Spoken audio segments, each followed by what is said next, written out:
มืออื่นนี้อายยังคงหายใจอยู่บอกให้น้องได้รู้ว่าอายสิไปในมือวันเจ้ากิน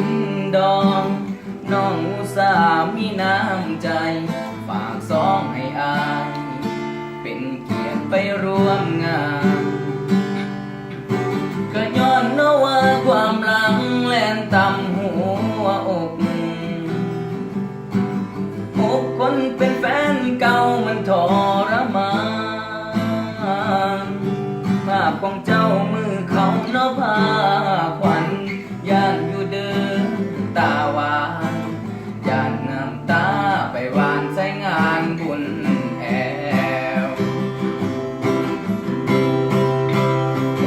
ถ้ายังบ่ตายเด้ออายสิไปดอกสิเข้าไปบอ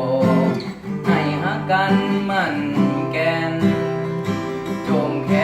นผูกฝ่ายเป็นสุขีมันเด้อแฟนให้หักแพงกันเหนียวแน่นไปจนฮอดมือตายหากว่ามืออื่นนี้อายยังคงหายใจได้สัญญาว่าจังใดสิไปช่วยงานมือนี้ยังบ่กล้ารับปากจากหัวใจร้าวรานฝากอวยพรตาหวานก่อนงานล่วงหน้า